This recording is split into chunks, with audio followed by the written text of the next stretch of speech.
Man, there are a lot of podcasts out there. Definitely. I mean, there's 3 million shows, 50 million episodes, and more every day. I mean, who has the time to figure out which ones are the best podcasts? We do. That's who. What's up, guys? I am Alicia Renee. And I'm Dax Holt. And we are your host of Pod Sauce, a podcast discovery show. Look at us as your podcast concierge. We do all the work for you. We listen to the shows, review them, pick the best episodes, and interview the hosts. Pod Sauce. Let us help you find your next binge. Tell them where to go, Dax. Go to podsauce.com. You've served your country, you're completing your military duty and transitioning back to civilian life, and you've got questions. ConnectingVets.com is waiting to help navigate your return.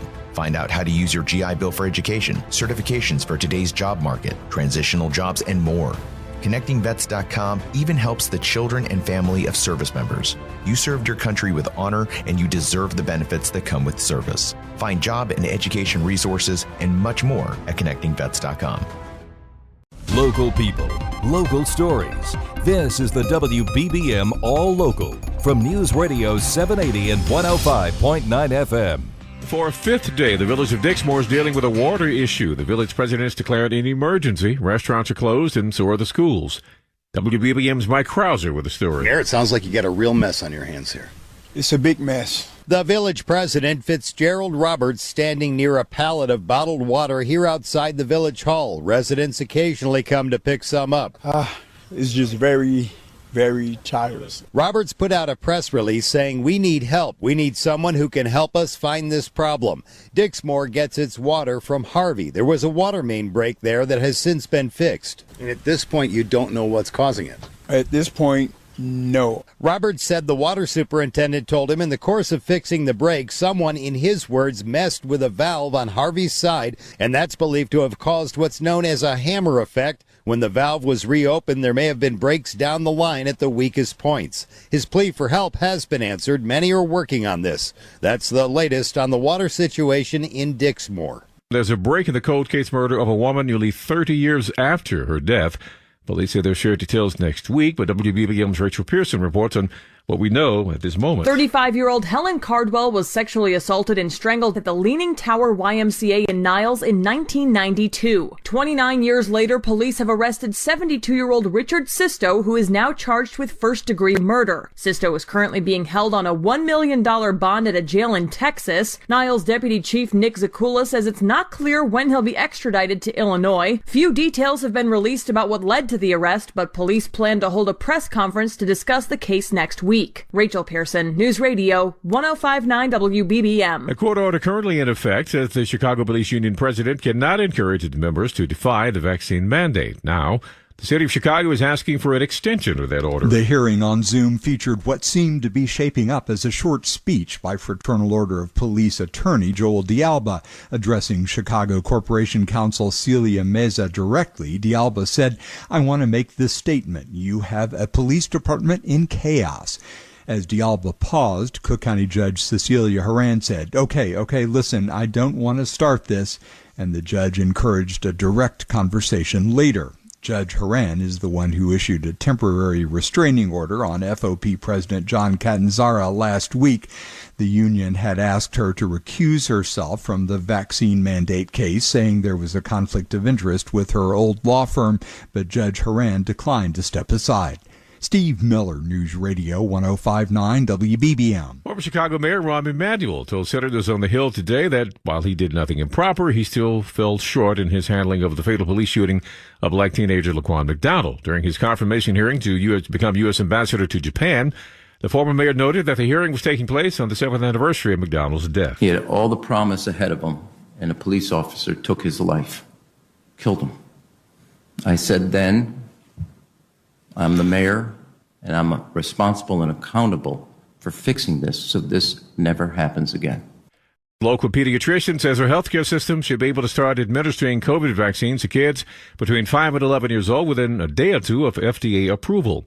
WBBM's Nancy Hardy reports. Vice President of Pediatric Primary Care at Advocate Children's Hospital and North Shore University Health Systems, Dr. Julie Holland says if the Pfizer vaccine gets full approval, parents should check their online patient portals for appointments. We are really pushing to get vaccine in our pediatric offices so as many people as possible can get their vaccine there. Not only will this group require a different dose, she says they'll need smaller needles and skilled people to inject them. Most, 5 or 6 or 7-year-olds are not enthusiastic vaccine getters, so we need somebody who has proficiency in vaccinating little kids. And while they're at it, Dr. Holland suggests this would be a good time to get flu shots as well. Nancy Hardy, News Radio 105.9 WBBM. Nearly 2,100 state workers are now covered under union agreements requiring they get COVID shots. Today, Governor Pritzker announced the 5th such agreement with the Teamsters. It ensures that by October 26th, equipment operators, maintenance workers at the Illinois Department of Veterans Affairs and the Illinois Department of Human Services are protected with COVID vaccines.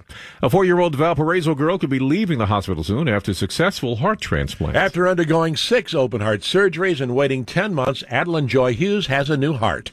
Her father, Alan, tells the Northwest Indiana Times Addie, as she's nicknamed, was born with a heart defect detected at Lurie Children's Hospital in Chicago. COVID slowed down the process of finding a new heart, which is difficult for a young child to begin with. 4-year-old Addie could be at the Ronald McDonald House for 3 months. Then, hopefully, she's back home. A GoFundMe account's been set up under Team Adeline Joy. Pat Cassidy, News Radio 105.9 WBBM. A Chicago-based consultant says many local restaurants are having to make big adjustments to deal with supply shortages. Doug Roth, the founder and president of Playground Hospitality, says the shortages are affecting restaurants in several ways. One of them is obviously ordering food and ordering product.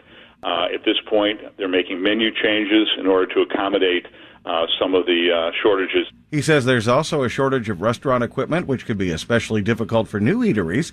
And he also says that it's difficult for many restaurants to find enough waitstaff or cooks. He says many restaurants have responded by streamlining their menus to either focus on their traditional customer favorites or by innovating to take advantage of the ingredients, equipment, and workers they can get. The principal owner of the Chicago Sky, Michael Alters, agreed to pay the $5,000 fine to the city after the Ethics Board had sanctioned him for underage lobbying of Mayor Lightfoot. Earlier this year, he argued the Ethics Board was wrong to fine him after the Tribune obtained emails showing he'd asked the mayor for help obtaining a gambling license. Alter's team won the WNBA title this past Sunday. The artist and activist Chance the Rapper and Common are lending their voices to an effort to reform the Illinois parole system. WBBM's Mike Krauser reports. The two stood with activists here outside the Cook County Jail before a trip to Springfield. Chance the Rapper said we need to understand incarceration for what it is. It's torture, he said. We are still living in the legacy of the tough on crime policies that have basically stolen and disappeared so many members of our community who are now sentenced to die behind bars. Common talked about a visit to Stateville. And I came across one brother who I grew up with. He was serving a life sentence, never to see the light of day again. He said, Rashid, man, you know, I changed my life. And I want to apologize to my community. And I want my community to be healed and know that it's people like me that were dealing with mental sickness that can change and transform. They're advocating for the earned discretionary release bill that would make parole a possibility after a person has served 20 years. That's the story here outside the Cook County Jail. That's the WBBM All Local, updated multiple times a day. But for the latest news, traffic, weather, sports, and business, listen live to WBBM anytime by asking your smart speaker to play WBBM News Radio. You can also listen at WBBMNewsRadio.com, on the Odyssey app, and of course, on the radio. News Radio 780 and 105.9 FM, WBBM. Love It or Leave It is an insanely funny, wildly popular, critically beloved, extremely handsome podcast hosted by former Obama speechwriter John Lovett on Crooked Media. Each week, Lovett, that's me, is joined by comedians, journalists, activists, elected officials, and more to break down the latest news with humor, analysis, and light optimism wherever applicable. New episodes drop every Saturday morning. Listen on Odyssey, Apple Podcasts, or wherever you listen. I'm Shayna. And I'm Tracy, and we're the hosts of Band of Mothers podcasts. We're a little Wait, Don't Tell Me meets This American Life meets Thelma and Louise. I can't wait to drive off a cliff with you. You've been saying that since the 8th grade. Each week, we feature real stories from moms just like you. Plus, we've got live performances, in-studio interviews, games, original music, and more. So join our Band of Mothers and subscribe now on the Odyssey app or anywhere you listen to podcasts. It's the Band of Mothers podcast.